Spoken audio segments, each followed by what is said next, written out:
Hello, everyone. Welcome to today's Accelerate Your Performance podcast. I'm your host, Janet Pilcher. Thank you for tuning into our show today. This podcast is all about leadership, and I don't mean leadership as a position. It's about how we can all see great leadership in action so that we can all be leaders in our organizations. And the focus of leadership is connected to the 9 principles framework highlighted in my new book, Hardwiring Excellence in Education. Joining us back on the podcast today is Superintendent of Estacada School District, Dr. Ryan Carpenter. Today, Ryan joins us for part 2 of a 2-part series to tell the story behind the story in Chapter 8 of Hardwiring Excellence in Education. It's focused on Principle 8, communicate at all levels. People know what they do matters. Communication is a cornerstone to Ryan's leadership in the Estacada School District in Oregon. Ryan practices all the 9 principles.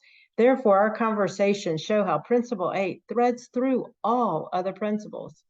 Last week, we focused on our conversation with leaders being the model for communicating with key words at key times.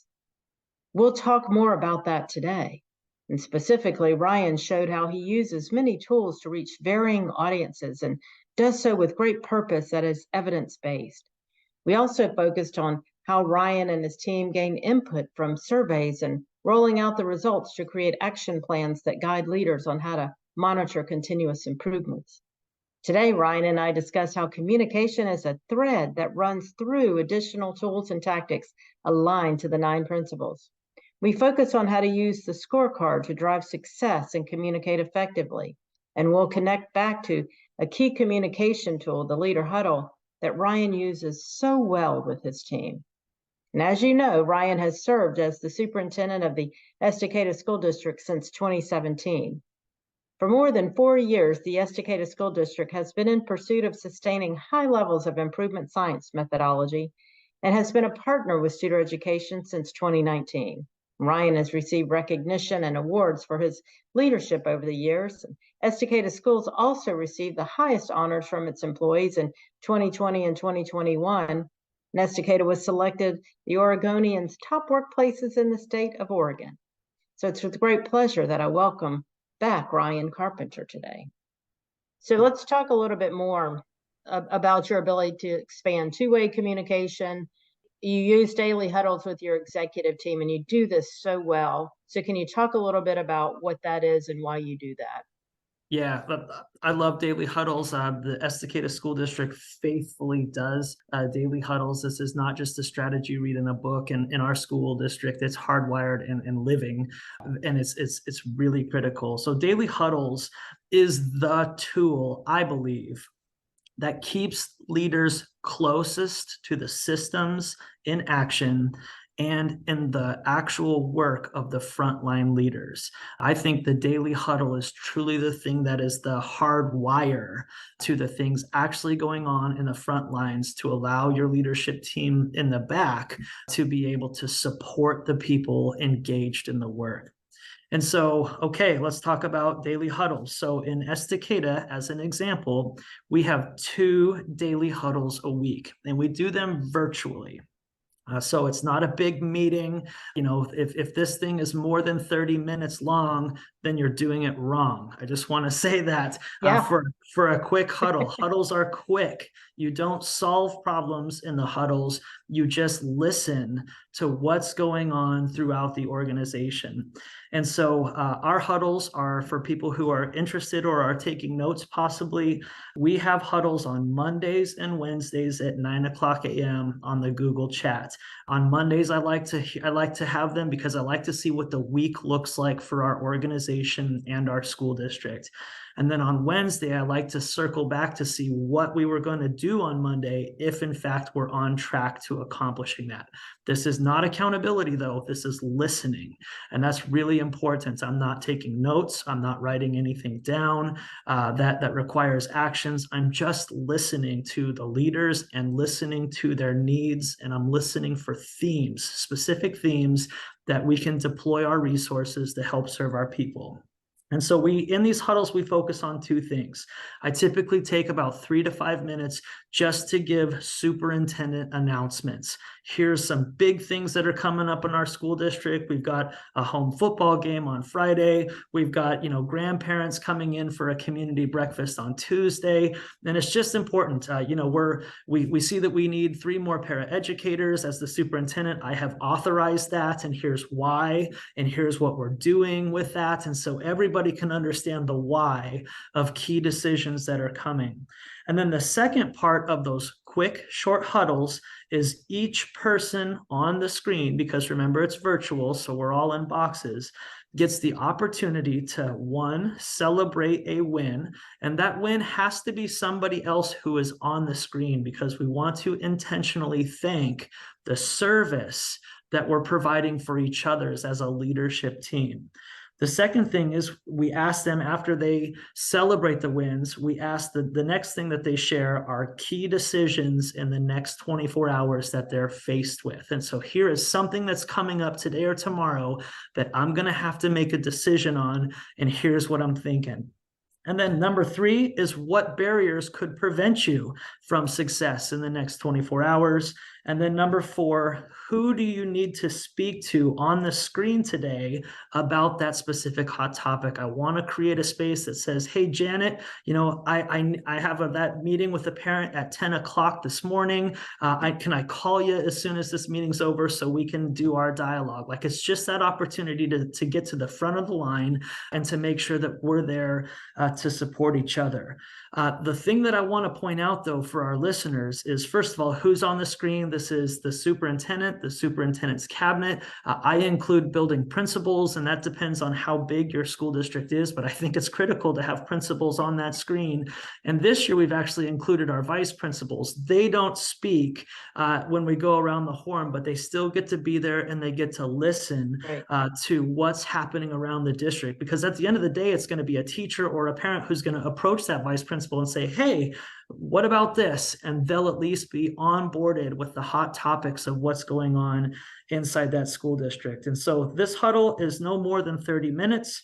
And we're in the Estacada School District, we're efficient enough that we're doing it now inside of 15 minutes. Yeah. But please note that this is not a time to ramble off your calendar agenda. Like, nobody wants to hear your agenda for the day, like vomit, right? Like, nobody wants that. Yeah. We want to hear about key systems issues and key decisions. And if you don't have any of those on Monday, like, skip it. Here's a win. Let's keep on moving in order to keep things fast. So, Janet, your second question of that was, what are the impacts that you see from this huddle?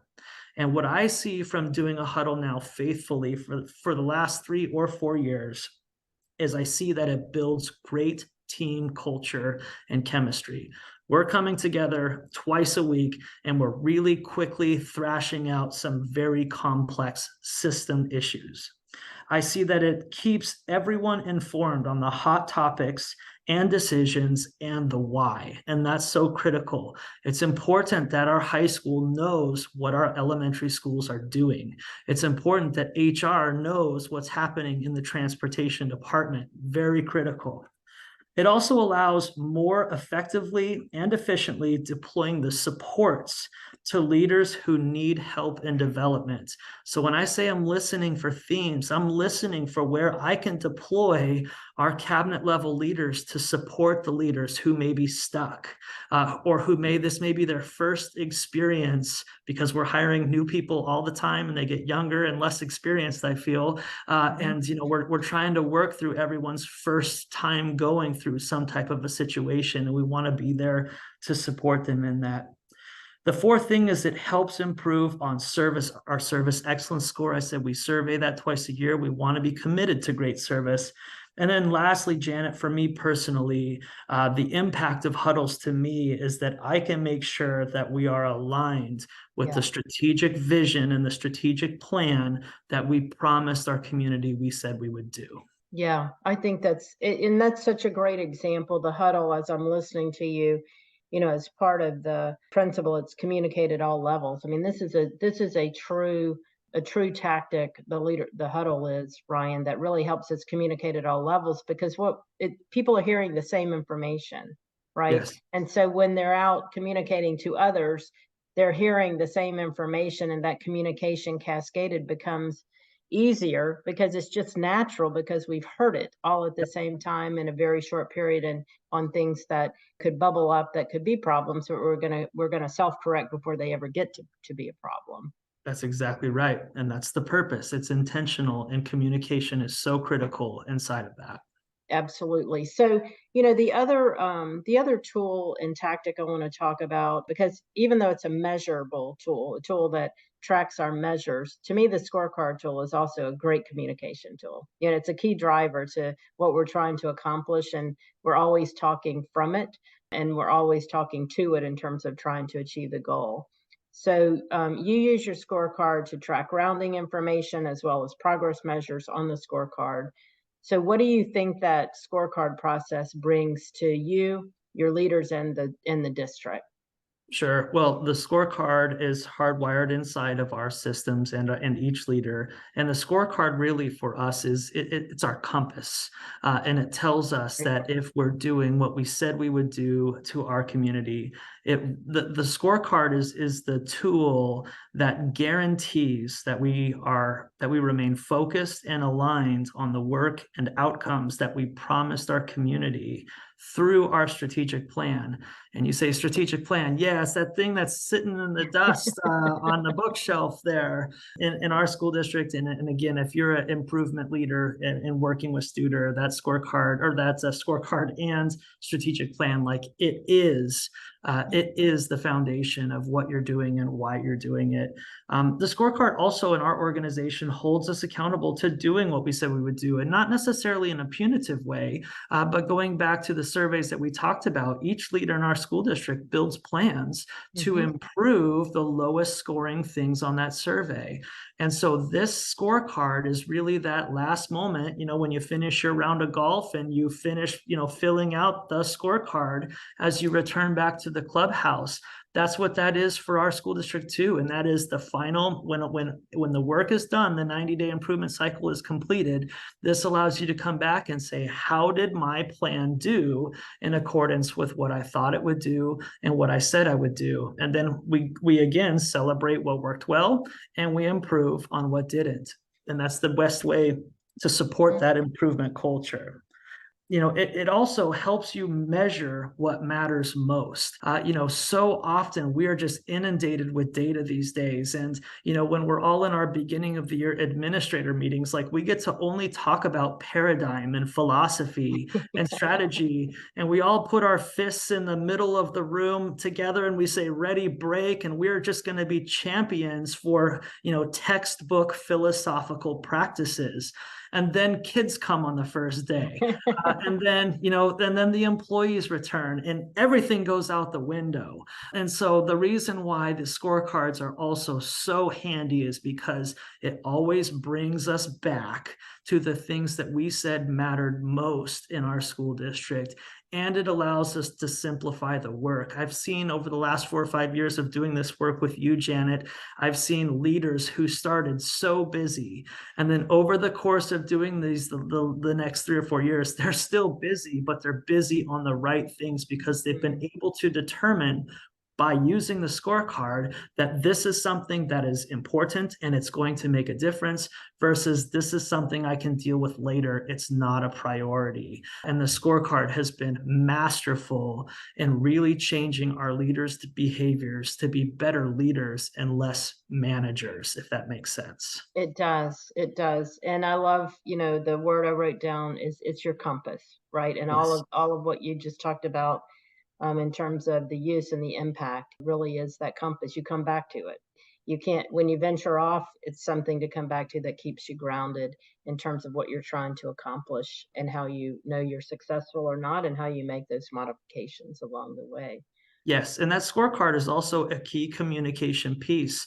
Yeah. Again, as we fulfill our promise to our community through the strategic plan, my scorecard is communicated to the world. And you can even look at it now. If you go to estacadaschools.org, you click the superintendent page, my scorecard is right there for you to see. And you can see how well and not well I did over the last 3 or 4 years. No different than a teacher communicating to parents on a student's learning progress through a report card. This is how we communicate to our community through our report card of holding ourselves accountable to achieving the outcomes that they aspirationally have for their local school district. Yeah, and Ryan, as we're talking about the why and the what and the how here, the other piece to it, you've seen good results in your district, right? And that's always the promising part. I mean, when you don't see good results, you know what to do, but you've also seen some really good results and outcomes. Oh my goodness, but it has taken time to accomplish those results. I think to any new leader who's listening to this and I'm going to start this now, just remember that you have to go slow in order to go fast. And so you may not see results tomorrow, just like a diet. You don't lose 40 pounds in a week, unfortunately, yet. Yeah. But you do have to allow that time to happen. You have to allow the culture to shift. Things are going to get bumpy. You've got to keep that throttle down, and you just got to stay focused on what matters most. And the scorecard keeps you aligned to that. That's right. That's right. And it is what we've talked about today. It's really building that culture piece so that you can shift and accelerate and see those results. You and your team have done an unbelievable job with execution of the tactics that are paying off for you. So as we close today, we've really focused on communication and move that in and out of a number of the other principles and tools and tactics in those principles. But let's end with this, Ryan. So for leaders looking to enhance communication across the school district, because that is one of the lowest scored items on our employee, tends to be one of the lower scored items on our employee survey when we administer it the first time. People are really struggling here. But where would you tell leaders where to start? What would you tell them what to do? What advice would you give to them? Sure. Well, today, when we're talking about communication, I can't give advice without saying first that leaders go first.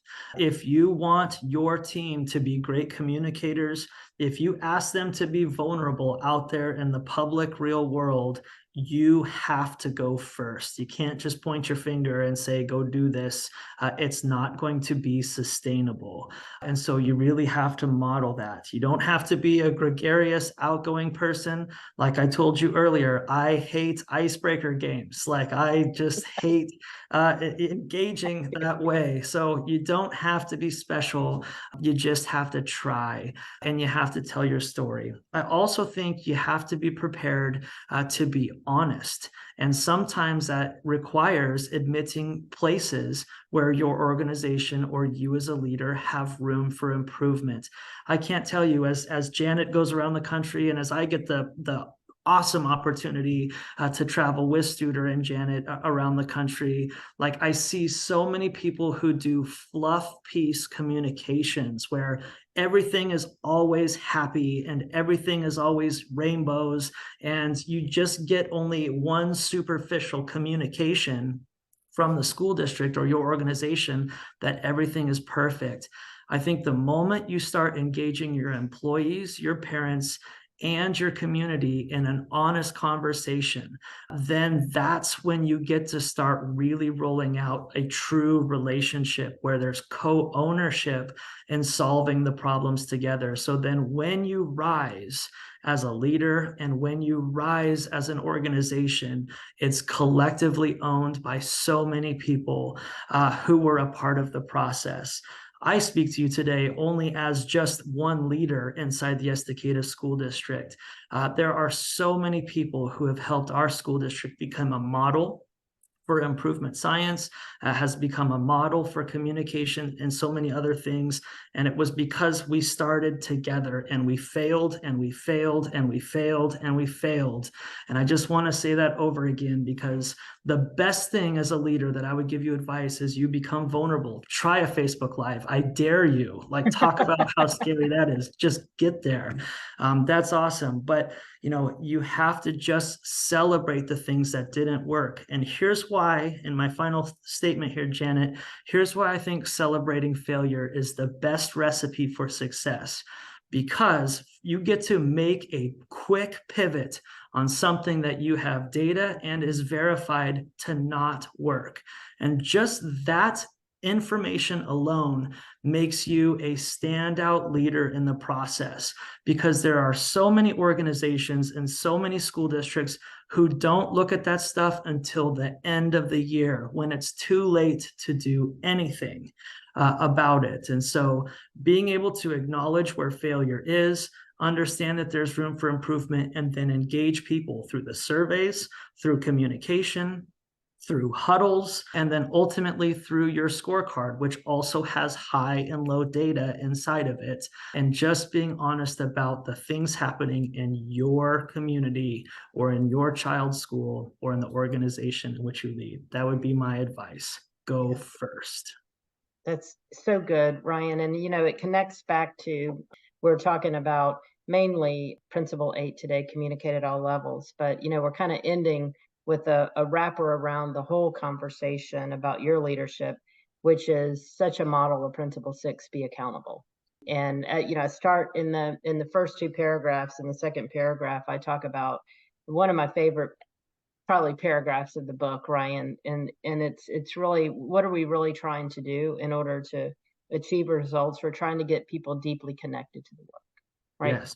Get people deeply connected to the work. That's not coming in and motivating people. We just create environments where people are deeply connected to the work because they're trying to achieve the right outcomes, and they're connected to the input process to help achieve those outcomes. And we intentionally, with all the things that you talked about today, intentionally build an environment where they have that opportunity.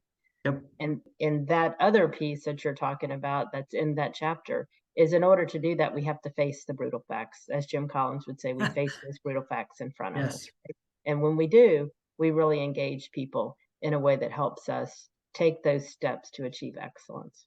Yep, no doubt. And I can, as living proof, verify that those things are true. And some of our greatest gains and our biggest growth areas came from just having the cold, hard truth about things that weren't going well, and being vulnerable and honest and open to say, help us improve this. And that's where the rocket ship takes off. It does. It does. Thank you so much. Thank you for your leadership. Thank you for giving us the opportunity to partner with you, learn with you, and really build impact into our profession. And we need it more than ever right now, Ryan. We need great leadership more than ever. Yes, it is. And Janet, thank you for providing this. I mean, this is such a growth tool itself, just to listen and to hear others. And if nothing else, people who are listening today or others who stumble upon this, just know that you're not alone out there in this world of trying to be an improvement leader, of trying to really develop yourself as a leader and not a manager. This is just one example of that, but please reach out. There are so many great people, and go attend a Studer conference around the country. There's some great people who are trying to do the exact same work that you're trying to do.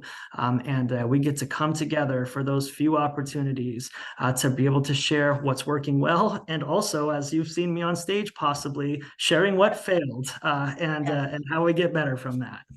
Yeah, so good. Thank you so much. And we'll see you soon in October.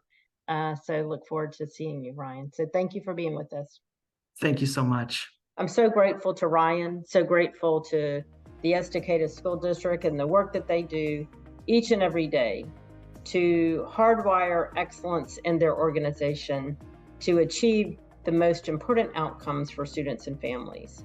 Ryan is indeed a model leader, and he teaches others in his district how to be great leaders and provides that support to them.